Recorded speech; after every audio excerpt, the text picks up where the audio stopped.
Good. How are you? Great, great. Awesome. How was your surfing?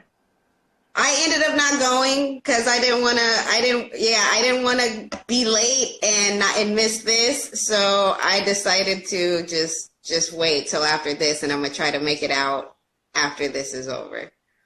What time do you usually go? I usually go early, like 8, but I'm out there for like 4 hours. So I wanted to be able to have a whole session without cutting it short. So it's all good. Yeah. Good. Hey, Melana, it's so nice to meet you. Nice to meet you too.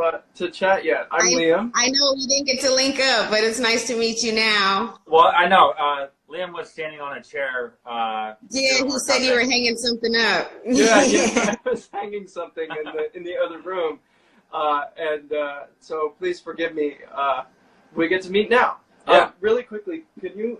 Yeah. Okay, hold on a second. It's like it's like 100 degrees over here in New York, and we had the AC on. Too. Yeah, it's hot here too. Yeah, yes. how hot? I think right now it's 90 or 87, I think, last time I checked, but I'm just in the house with the air on, so I'm good in here. Whoa. Good. Yeah, I think it's like 91 today. So. Yeah, that's not. Yeah. So that's why it's better at the beach. You get that beach breeze. You don't have to worry about it. Yeah, I know. We kind of have a beach breeze over here if you count not having a beach and not having any breeze at all as a beach breeze. Well, you got Central Park. That's the beach. You know. That's a beach. Yeah. You have the Rockaways, which I don't necessarily. I don't like the Rockaways. And then Montauk. I've never been. I have to come to New York. Well, come on down. Yeah, come out. Come visit us. Yeah. For sure. So firstly, just thank you so much for joining us and being on the show. You're such an inspiration. Yeah. I mean, we want to do something different, and we are using IG Live as our own podcast. And so let's dive down deep into this. Like all the other IG Lives, we always ask this question first. How do you define yourself right now? Really, right now, I'm just living it up. I appreciate just being alive and being able to do anything, because I was just laid up not too long ago, not able to function, paralyzed, just miserable in pain. So I'm just thankful every day that I can be out and function. And so every day I just live it up as much as I can, because we never know what can happen from day to day. So I'm just living it to the fullest every day. That's so good. That actually is a perfect segue into the number one question I had for you, which is so I get from your Instagram, from seeing who you are, I get you were so living it up. But were you like that before, or is that always how you've been, or did you find a change in yourself? I definitely have changed a lot. I did what I wanted to. Well, I thought I did. I thought I didn't take anything for granted. And I thought I was living it up, but until I got sick, I realized that I wasn't. It was fake. I wasn't living it up then. So now, once you go through what I've gone through, or other cancer survivors, you stop caring about what people think about anything. And then once you don't care about what people think anymore, you're free, and it's easy to just live it up and do what you want to do. So that's where I am with it. Can you talk a little bit more about that? Because that's that concept that you just said right there, is, I think, so interesting for me, which is you thought you were living it up before, but then now, after going through what you went through with your cancer, you're like, wow, that was totally not real. Yeah. I used to care about I thought I didn't care about what people thought, until I really was faced with things and I realized like, oh, I still care. Like I care about what people think or what they have to say. And then after I've gone through all this, you can't care anymore. Like it's gone. So then you just live your life the way you want to live it. The things people say to you don't matter. So now like, I just like how I get up and I go surfing in the morning. I just do what I want to do. I just help people. And now I haven't been at my job. I've just been helping people and surfing and doing whatever I want to do. And so I feel like that's what it's about, like to fully enjoy life. Like you got to do what you got to do. And sometimes it involves taking risks, but that's the beauty in it. So that's what I'm doing. Just living it up, doing what I want to do, helping people, just making the best life I can possibly make. Right. So, I mean, can you take us back there, you know, to start and, you know, like what was life like before? And then what struggles did you go through? And then kind of like that transition into who you are now. Okay. Well, before I got sick, I was totally healthy. I'm an MMA fighter. I'm a martial artist. So I was training every day. I ate healthy, you know, everything was good. And, one day I was at work and then I felt like I was going to pass out. And then from there, things just declined. I couldn't walk straight. I had crazy migraines nonstop when I had never had a headache before. But then when I went to the doctors, they would just they wouldn't really do anything and they just dismissed me. And I'm like, but I've never been sick before, you know, there's something wrong with me. So, I started having seizures and, then one day my right side was paralyzed. My right leg didn't work anymore. So then after that, they did scans and then they told me they found out what it was, and they told me that I only had 2 years to live, and that's if I had treatment. So, and their treatment was radiation and chemo, and they said it was inoperable. So basically, they're like, "Hey, you're done for." So I opted out of the treatment, out of their treatment, and I have a friend who he survived a brain tumor from cannabis oil, and he told me about it, and I did research. And at the time when he gave it to me, I couldn't, I was under 100 pounds. I couldn't eat. I couldn't keep any food down. I had no appetite and I was just in constant pain. So he gave me the oil. Where? Where's the pain? Yeah. Like the pain in my head. Okay. Excruciating pain in my head nonstop. I would All just over. lay down. All Yeah, over. it wouldn't stop. Wow. So I just would lay there, not able to do anything. Like I couldn't do anything. So, so I started taking the oil, and then the first day I had relief. I slept through the night. The pain went away. I ate, and the food stayed down. So from then I just kept getting better and better. When I would get my, every 3 months I would go in for scans, and when I had the scans, the tumor would be smaller and smaller. And at first the doctors were like, well, you still need to do radiation and chemotherapy. That's not the way. That's not a real treatment. And I'm like, okay, well, I'm going to still take my chances. So I kept doing the cannabis oil. And then I got my next 3 month scans, and the tumor was even smaller. And then they were like, okay, just keep doing what you're doing. And I'm like, yeah, I'm not listening to you guys is what I've been doing. So from then, things just kept getting better and better. I still take the oil every day, and I'm still progressing in areas where they said I wouldn't be able to. Like every day, it's like I get a new ability unlocked. It's like a video game, and every day I wake up and it's like, oh, you got a new power. You got your power back, and I can do something different that I forgot that I could even do. So every day I'm excited. It's like, oh, for a while I couldn't throw any kicks. I couldn't do anything. So I couldn't even stand up on one leg and put on my shoe. Like, so every little thing that I can do is like exciting for me. So every day I'm just excited. So right now I'm working. My ultimate goal is to make it back to the cage and fight. I really want to do that. So that's what I'm ultimately working towards right now. Wow. You are literally excited in this moment when you're sharing that with us. So we get your Yeah. excitement like all the way over here. I mean, Because I'm thinking about. yeah, Go yeah. ahead. It's like infectious. Your excitement. Yeah.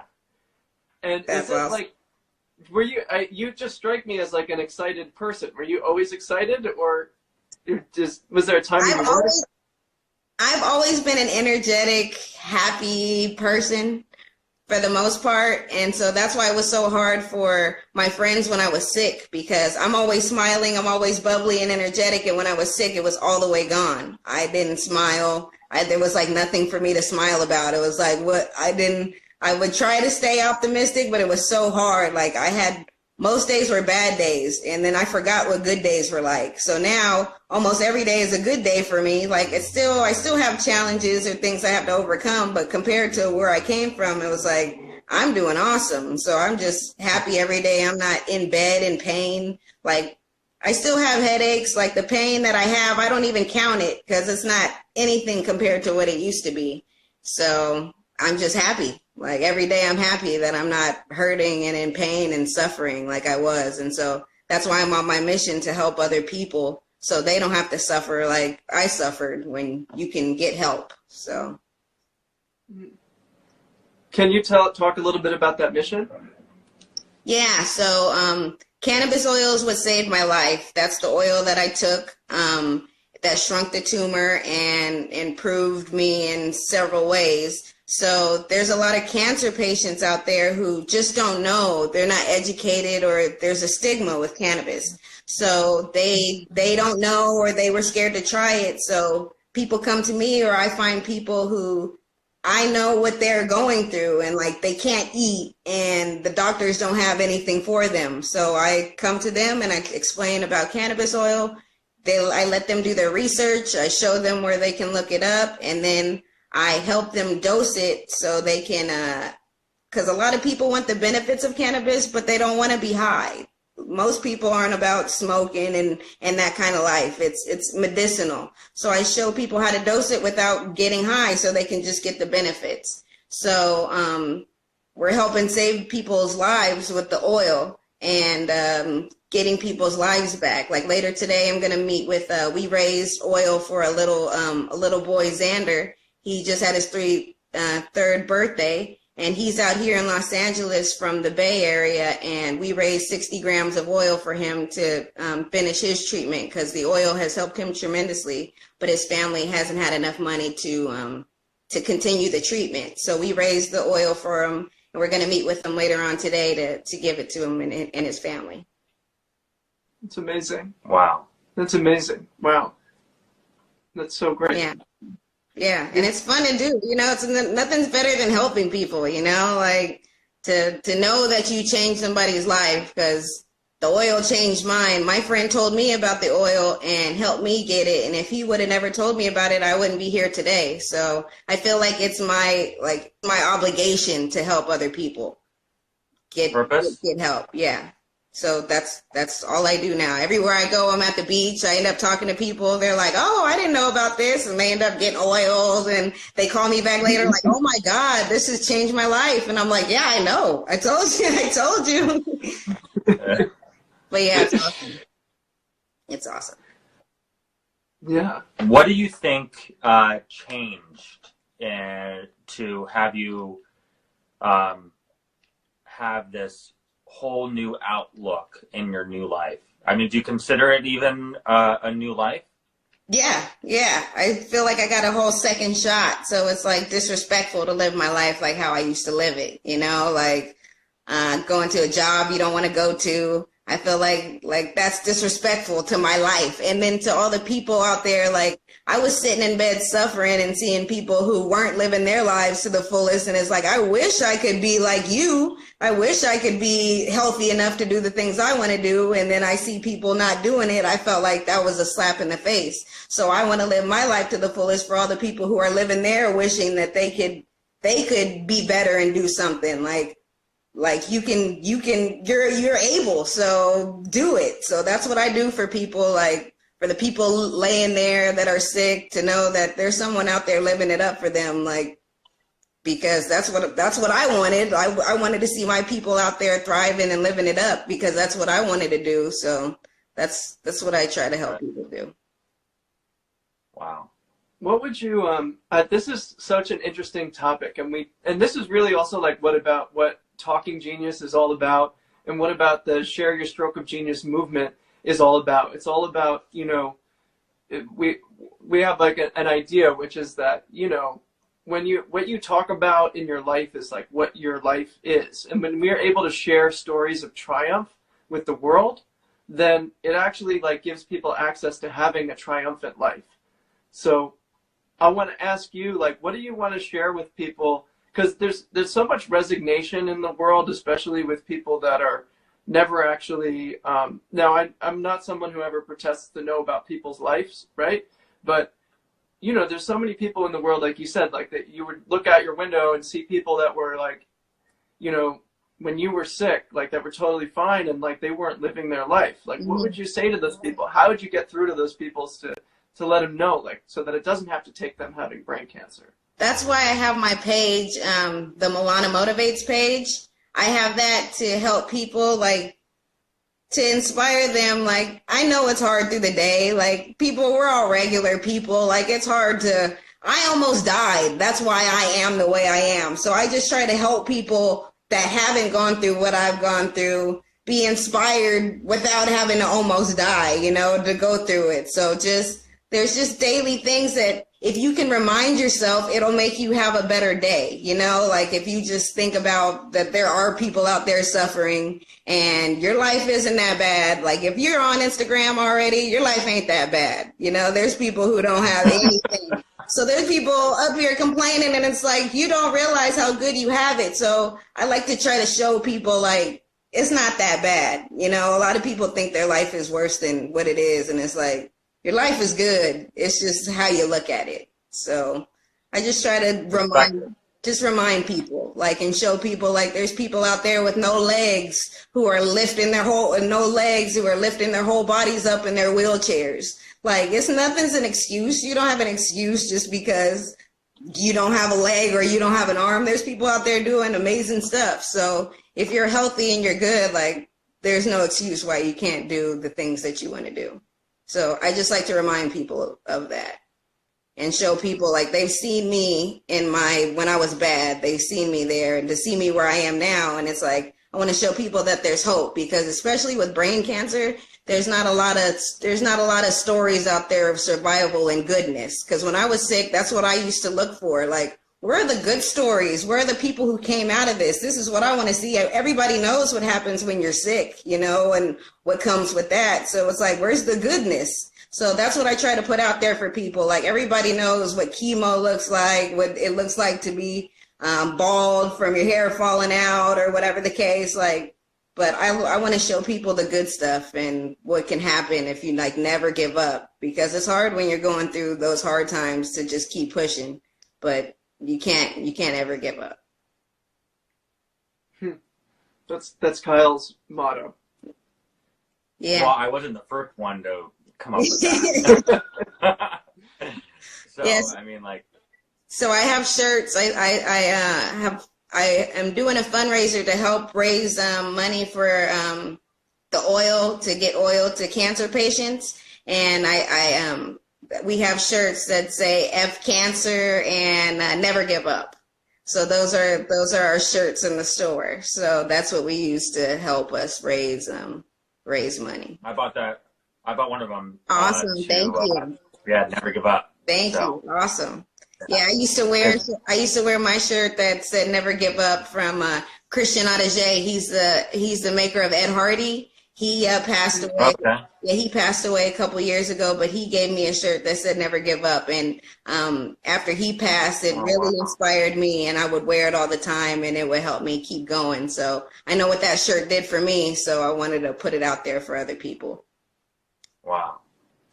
Yeah, it helps when you're wearing something. It inspires you, and then other people see it, and it inspires them. Like when I wear my Never Give Up shirt, people see it. They're like, oh, yeah, that's right, never give up. And I'm like, yeah, like it's just goodbye. Yeah. Yeah.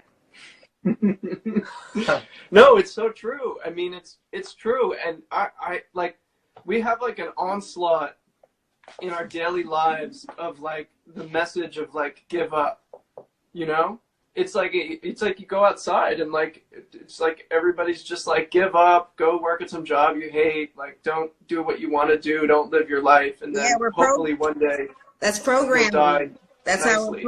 how we're all programmed, and like nobody's telling people really that there's something other than that, you know? So it's just every day you get this thrown at you and then you accept it. It's like, no, you don't have to work that shitty job. You can have a good life, you know, and live it up and do what you want to do. So. All right. So let me ask you this. So now, okay, I'm with you, you know, you got me. Okay. So, but what about those of us out there that are like, okay, yeah, like never give up. Like, okay, I got it. Never give up. Okay.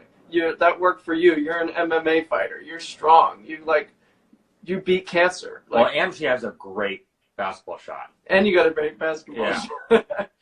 You know, what did you say to those people that don't feel like yeah, it's easy for you. You're like so accomplished. You've succeeded. You've done so much. A lot of people have said that to me. Like I get messages like that on my Instagram because I send people like inspiring messages. It's like, hey, never give up and stay strong. And some people are like, yeah, whatever. My mom just died or this just happened. So well, that's easy for you to say. And I'm like, well, you want to know what I've been through? Like, you know, people have crappy situations, you know, like that's what I think a big thing is people have the why me complex, you know, they always feel like, why is this happening to me? And it's like, it's life. Things happen to people. Like it's about what you do with it. So you can sit there and just decide to be miserable and be like, oh, why is this happening to me in life? Or you can do something with it, you know? So I try to show people like, you're choosing to be miserable, or you can look at the other side of things and see that things really aren't that bad for you.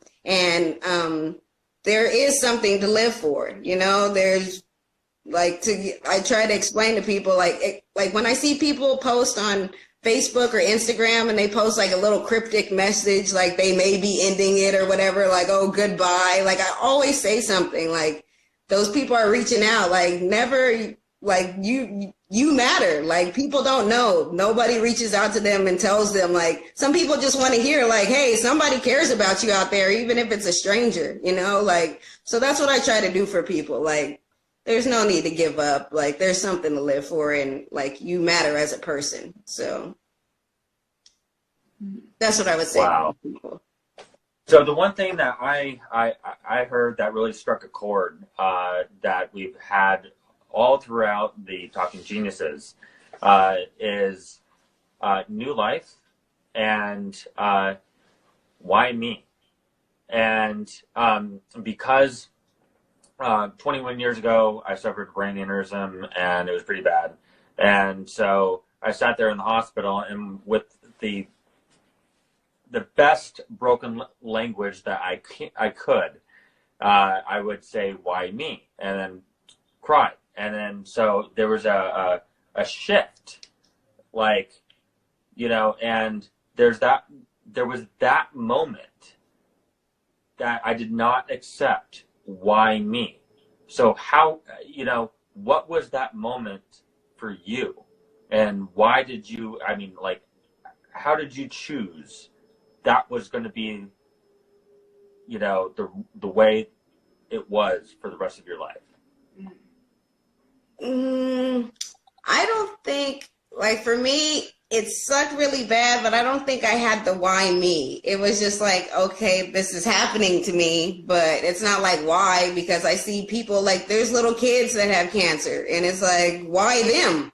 You know, like how am I to ask why me? Why them? This is a little kid. So I see these little kids and it's like, who am I to say something or complain? It was just, for me, it was just making it through. Like, what do I have to do to live, to survive? So I just did everything I could to survive, but I never had like a why me. It just was like, oh, this sucks. I hope I can be able to get back to doing the things I like. It was like, why? I did feel like at a point, like, why can I not do any of everything that I love to do? I couldn't do not one thing. And it was like, why is everything that I love getting taken? Like, I can't do anything. So I did think that for a moment, but then I discovered yoga and it really did something for me. You know, like what people say, it sounds so cliche, but I really did go to yoga and had like a transformational experience. I was laying there and they asked me, they're like, well, what do you need in this moment to make you happy? Like, what do you need today to make you happy? And I never thought about like what I just needed to do for me to make me happy. Like, and they were like, well, figure that out and then do it for yourself. And then I started living my life like that. And then I've just been ridiculously happy, like, because nobody else is going to make you happy. You know, we always look for other people for happiness. Like, it's up to us. Like, if we don't actively work on it, we're not going to be happy people. So when I went to yoga, they taught me that. And then so I've been working on that. So what did you answer? Huh? Well, in that day, what did you answer? What I needed to make me happy? Yeah. In that day, it was something different. Every day it's something different. But me finding surfing has really been everything that I need. I feel like right now I can't fight. My body still is not ready for it. It can't handle it. So I'm just out there on the waves, and the waves beat you up, but they don't leave bruises. So I love it out there. So I've been doing that, and I paddle out there, and I'm just out in the middle of the ocean. Everybody looks at me like I'm crazy. And I'm just out there. I got a GoPro now, so I'm going to start going, you know, having more footage of me out there while I'm surfing and being out. Post that. Yeah, I will. You gotta post that. Being out there in the middle of nothing, you know, just talking. That's where I feel at peace out there. So that's why I like to try to go every day, because it's like you can't have a bad day if you go surf. You can't. You know what? It's impossible. No, I mean, I'm about to go play basketball tonight. And oh, so really? Yeah, you know, I found out that was my motivation to strive to never give up. But so you're a baller, at that point. Oh, let's go. Okay. Yeah. Okay, dope. So I have the nickname, the Kyle style, because I just shoot with one hand. And so, All right. So, what do you got? What do you got? The Kyle style. And so, yeah, but I continue to play, you know, and that is my therapy, you know, and every year I get better, you know, in some sort of way. That's and awesome. So That's it's already been 21 years. That's what I used at first. Well, first it was my dog. My dog helped me to help get together. And then when I was at work, there's a basketball court at my job, and I started playing basketball. And when I started, I sucked really bad compared to, you know, where I came from. And it was embarrassing. Like, I'm dribbling the ball. It's just flying off to the side. I'm like, this is not me. So I had to start from like really the fundamentals, getting my fingers to work right to even bounce the ball. Now I'm out there. I'm good. I'm back again. And now no guys want to play with me. Like, no, I can't really get anyone to play with. So if anyone out there is watching, you want to play with me, I'm down anytime, but it's hard for me to get people. Hey, no, you're on my team. You're on my team. Yeah. We're the survivors. So I love it. Yeah. Basketball is my favorite sport. So that's awesome. Yeah. That's awesome. I haven't tried surfing. You have to. I have to. You know, like I actually found my surf instructor on Instagram. I was sharing posts about brain cancer awareness. Shout out to Kavika and Surf Blessings. He found me on Instagram, was sharing all my photos, and I was like, who is this guy? And I look, and he has like all surf stuff, and I was like, that's pretty dope that you surf. And he was like, hey, come out for a lesson. I went out for a lesson. He had a board and a wetsuit for me, and I was hooked from that first day. And I got my own board and wetsuit now. I got my own surf rack, and now I'm out there almost every day riding the waves. Wow. Yeah. Well, I body surf, and so I'm pretty good at that. Okay, so you know how to do that. So now you just got to stand up. I guess I gotta go to the next step. Yeah. So, It'll be, you gotta try it. You gotta try it. You'll love it. You can't not love it. You can't not love All right. You know, something there's two things that you said which I thought were amazing, which is like finding what it is that you need in this moment to make you happy. And the other thing, but that was so, that just hit me. Yeah. And then do it. We don't think about. And then you got to do it. And then you got to find what it is and then actually do it. Like, I know. And when you were talking about playing basketball, you actually gave everybody that's listening the other piece to that, which is like, you got to find what it is that's going to make you happy. And then you got to overcome the embarrassment of struggling through being bad at doing it. And that's, I think, the piece where people get stopped when they're dealing with whatever they're dealing with. It's like, you have to get out. You were good at basketball, and then now you couldn't even dribble. Nah, it was And sad. you had to, It was and sad. like, what was that like to deal with? It wasn't as hard because I was by myself. It was just frustration. Like, there was nobody out there really watching me suck so hard, so it wasn't as bad, but I just knew where I should be or where I came from, and it was like the basic stuff. Like, are you serious? Like a basic crossover, I'm losing the ball, and it was like, I can spin behind my back and do the, like, and so I had to take it step by step. I really had to learn how to do spin moves again, like, but I was out there by myself, and I'm like, Michael Jordan is my hero. That's who I look up to and who taught me how to be who I am and to never give up, and you can be anything you want to be. So his thing was, he practiced forever. You know, when he first went out for the basketball team, he didn't even make it. Jordan wasn't always good. Like, he practiced and got to that greatness. So that showed me, it was like, oh, if you dedicate yourself to anything, you can make it to that level of greatness. So that's what I do. So for basketball, I'm out there practicing by myself. At lunchtime at work, I'd be out there shooting. People are like, this is what you do at lunchtime? Like, yeah, I'm practicing. Like, anytime I can improve myself, like, I'm doing push-ups, and in any spare moment, bust out 20 or 10 whatever I got. Like, just always working on self-improvement now. Well, I have to teach you how to do the Kyle style.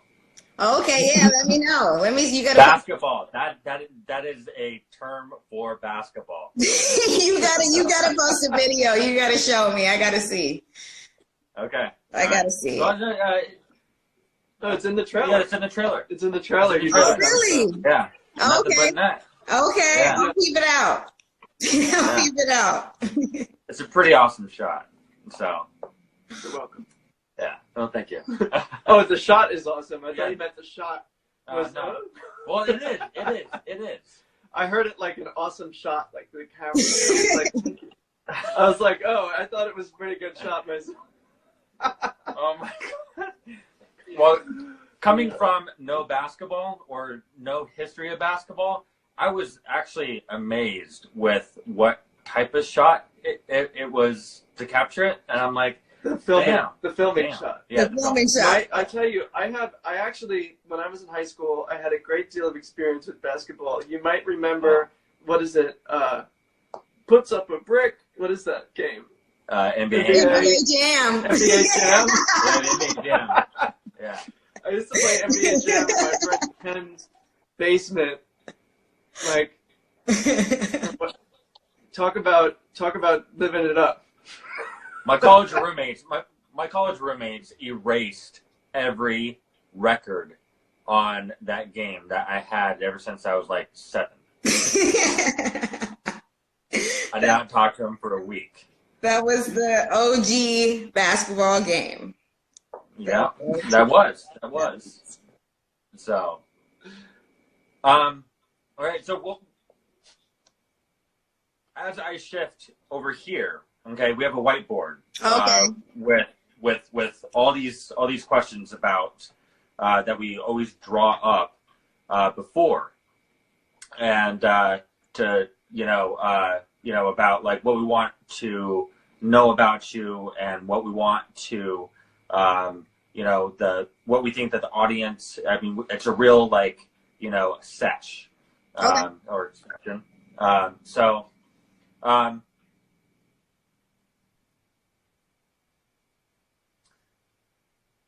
What are 3 things that are true for you right now?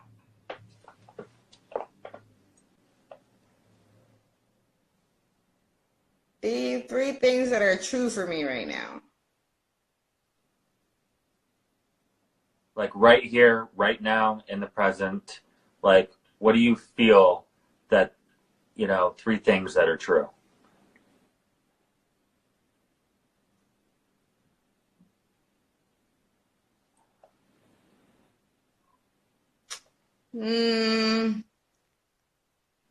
So it's kind of broad, so I'm trying to think about. Yeah, no, it is. You could start with one.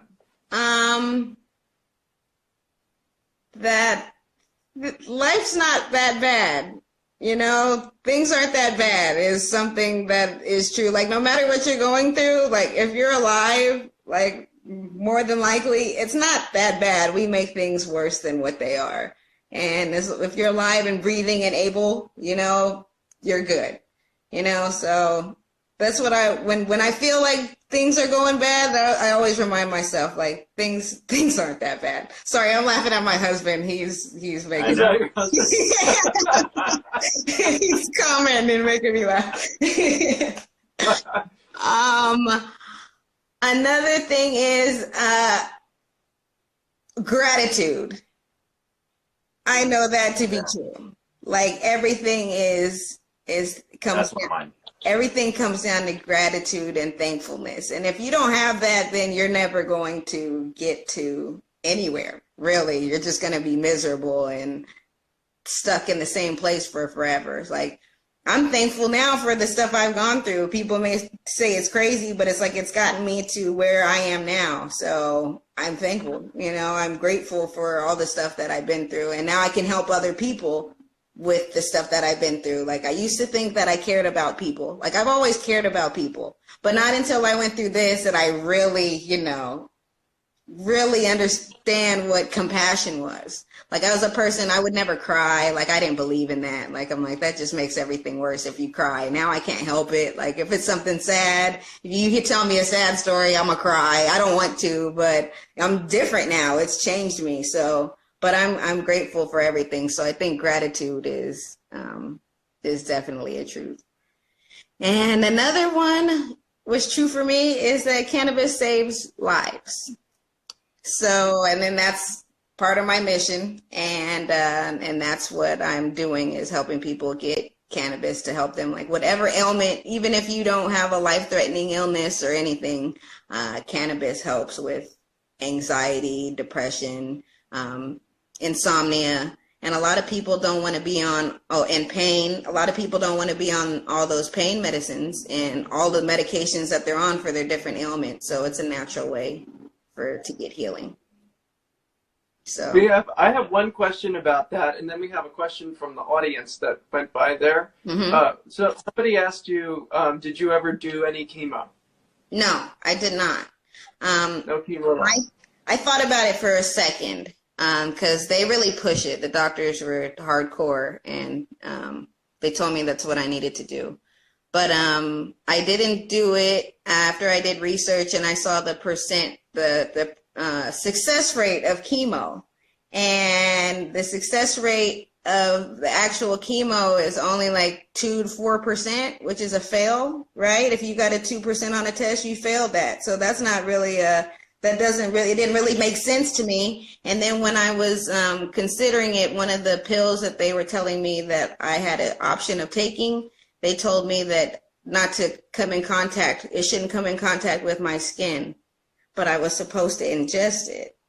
So that didn't make any sense to me. And that like sort of freaked me out. And it was like, okay, Melana, that's not, and then I was already really skinny. I couldn't keep any food down. And it was like, I'm not going to make it if I do that. So I just did cannabis oil. I changed my diet. I went on a vegan alkaline diet. I took a whole bunch of herbs, just everything natural. I quit taking I cold turkeyed all my meds. I went through withdrawals like a druggie.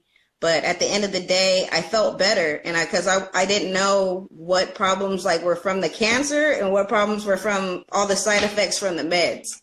So when I quit taking the meds, I started feeling better, and I was like, oh, wow, that problem was from the medicine. It wasn't from the cancer. So a lot of us, we feel like, oh, we're getting worse, like the cancer's getting worse, your symptoms are getting worse. But it's like, these are from all the medicines. I was on like 9 medicines at a time. It's like all of these are interacting. I would go to the doctor, and I'm like, hey, this is happening to me now. And they're like, oh, yeah, that's the side effect. That's normal. And I'm like, no, this is not normal. This is what's happening. Why is this happening? And they're like, oh, so I just decided to quit. And then I started getting better, feeling better. And so I was like, okay, so I haven't gone back. I've been off all the meds. I just had a post not too long ago. I threw them all in the trash. They filled up the whole trash can. So, yeah. So how did this affect your relationship, or did it get stronger? with my husband, well, we've been together.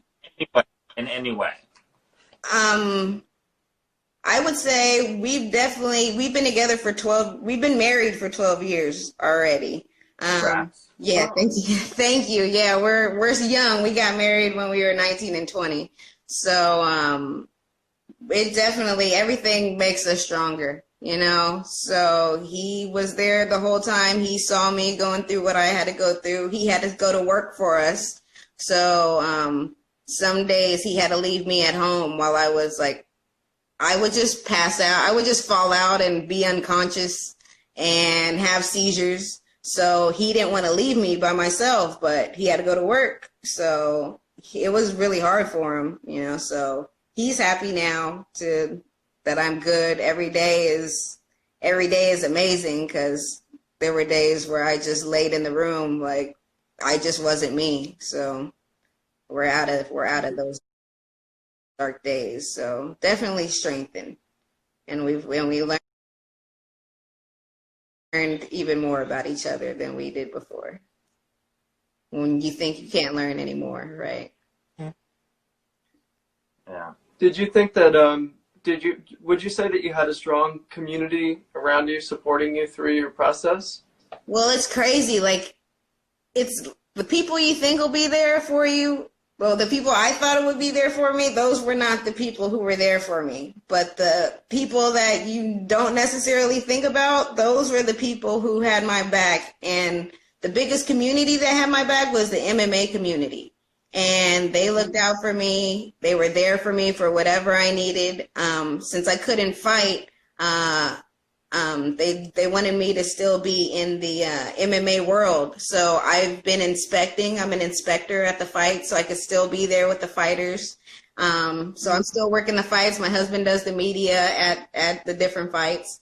So I'm still active in the community, but the MMA community was who had my back the most and helped me out. And and social media, like I met the greatest people from social media that were down to, that encouraged me. Like the days where I just was going through it, I'd get a message and it'd be like the perfect message for me. And I'd be like, man, thank you guys. Like my social media friends like really came through. Like a lot of people I met from Facebook and Instagram. So the MMA community, but not really the people I thought would be there. So that's what really got to me at the beginning. Like, where's my people at? Like, it's like, oh, those weren't the people. But then I got to learn like who my real friends were, you know, like it shows you who's really down for you. Like some people just couldn't deal seeing me in such bad shape. So, they didn't want to see me. And I understand, because I used to be that kind of person. I didn't want to see my friends. If you're in the hospital, it's like, I'm not going to come to see you because I don't want to see you like that. But now me going through what I've been through, I understand like it's not about me. It's about them. Do you think that they want to be laying up in a hospital? Do you think, you know, that that's what they want? But until you go through it, like, do you understand? So now I don't take anything personally anymore, but I do know who cares about me now, you know. But really, the MMA community had my back more than anything. Do you? I want to ask you, because it's interesting. I'm something that we found with everybody that we're speaking to is like one of the things is a strong sense of like community that has people get through really, really, really like unsurmountable things like you have. I wonder, do you feel like you had almost like an obligation to that community to like pull through this? Well, when I first got diagnosed, I didn't tell anybody. I didn't even tell my husband. I thought I could get through it myself. Like if I could just handle it, you know, that I was just going to be able to deal with it by myself. But I saw that I ended up having to, you know, tell people and get help. So I think what really kept me going though, like on my hard days, I would go like how I have my Melana Motivates page and I post different things. I would go on Google and just search positive stuff. Like however I feel, I would type it in and I'd be like, however I feel plus positivity. What comes up? Like, and then quote, I'll put whatever I felt and quote.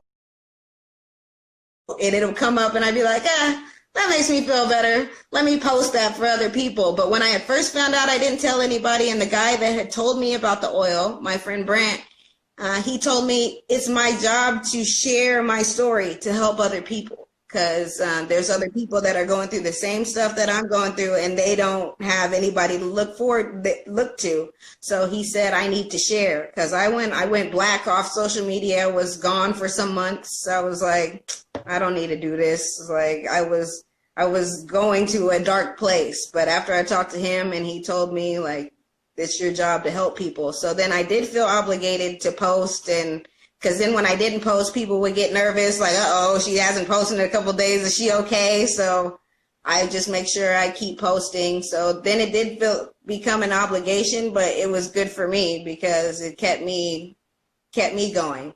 But as far as the whole everything, I think I'm my biggest motivator. I'm like, I'm the person who motivates everybody else. And like, I'm the person who does it for me. I don't have somebody like, hey, my husband's a great supporter. But I don't really have anybody like pushing me to do anything. That's all me. You're the team captain. Yeah. Always have been. Yeah. Wow.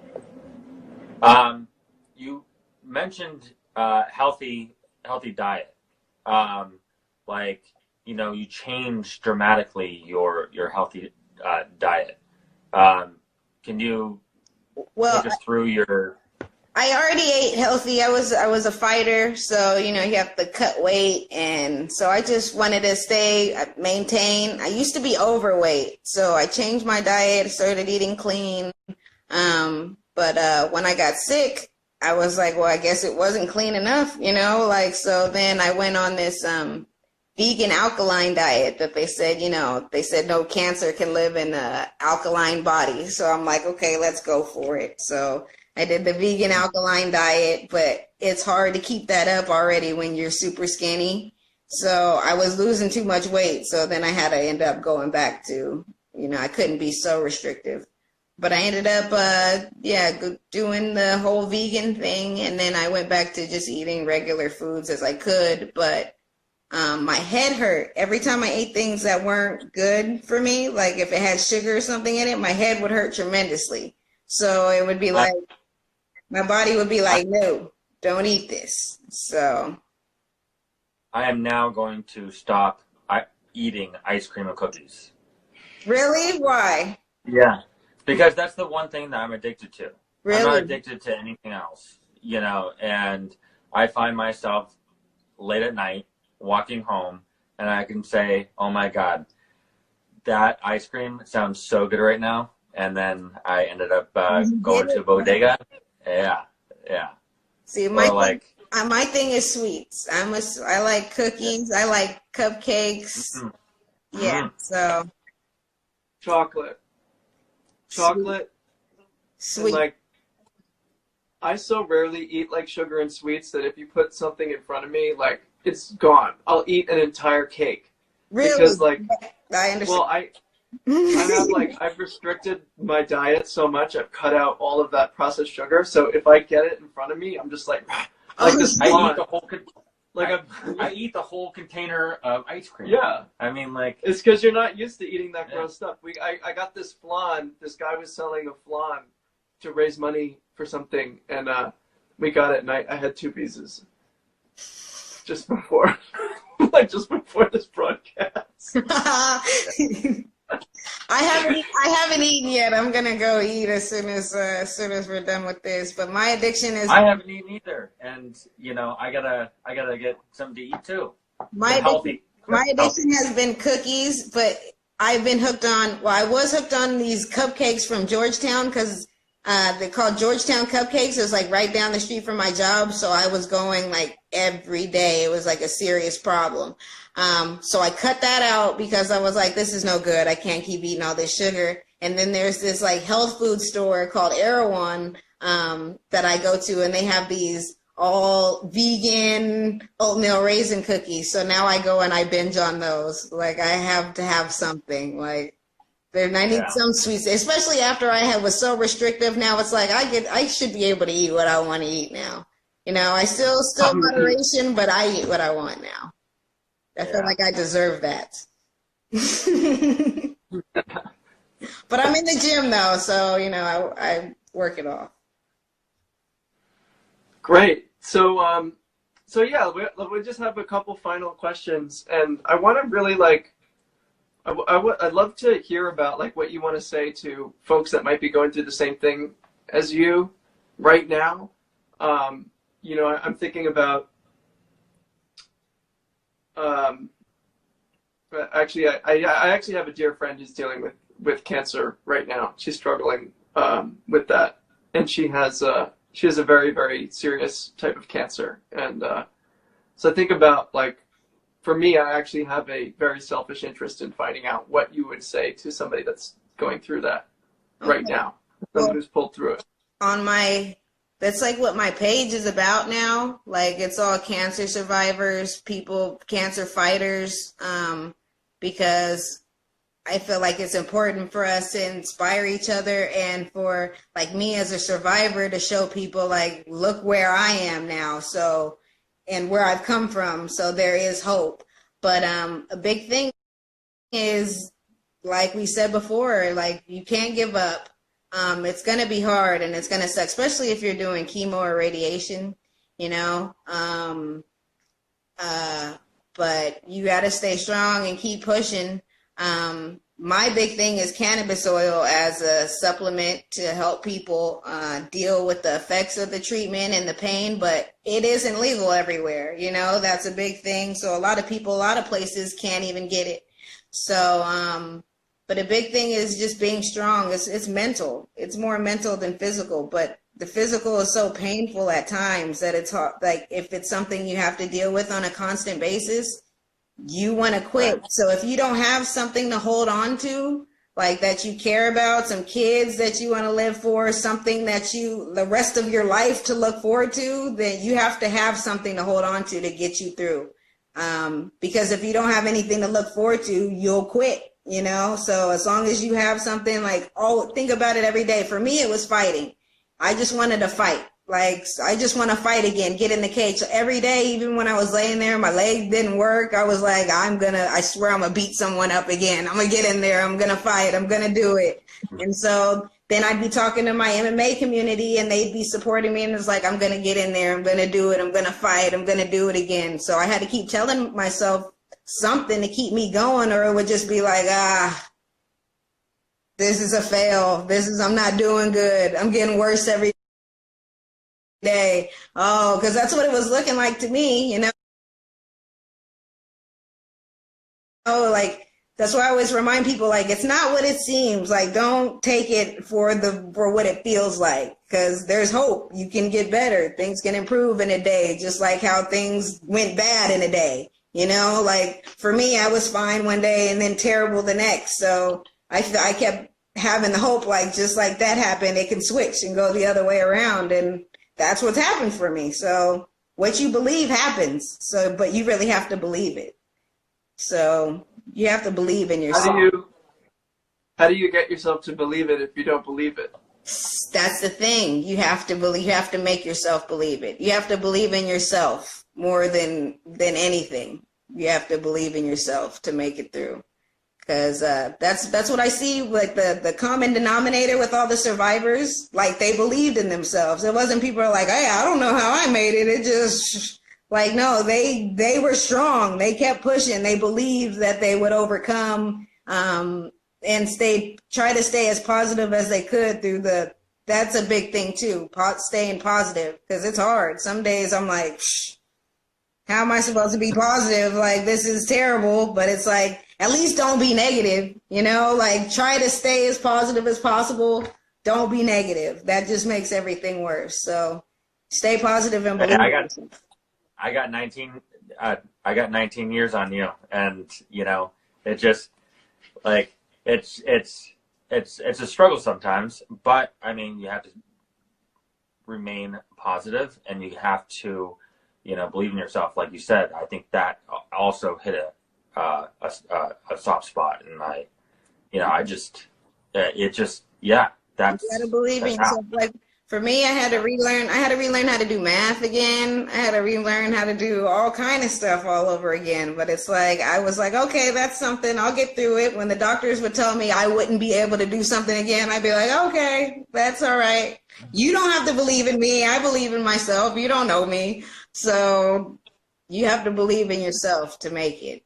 That's what or fake it to make it. You fake it until you start to believe it. You know, that's what I had to do at first. Like, oh, this is bad. When things started getting bad for me, like when it was getting really bad, I was like, shh, I got to fake myself out or something, or I'm going to just keep going downhill. So that's where I would use Google and type in those motivational quotes and everything to make myself feel better. I would give myself pep talks. Be like, hey, come on, Melana, you can't be sitting up here feeling like this. Get it together. It's okay. Things aren't that bad. And I just would write to myself, like on all my notebooks from then, you look at it and it's like, don't give up, stay strong, do this. It's like, that's what I had to do to keep myself going. I was my own motivational speaker, and would find people that had good stuff. So that's why I like to, with my page, always have good content, so people just know they can go there and just read that stuff and get inspired and feel better to get whatever they need done. I think there's a running theme here today. I mean, like believe in yourself, think positive, and never give up. Right? Yeah. Well, we're almost running out of time. We have 1 minute left. Cool. So it was such a joy talking with you today. Thank you guys for having me. This was cool. Yeah. Yeah, I know, right?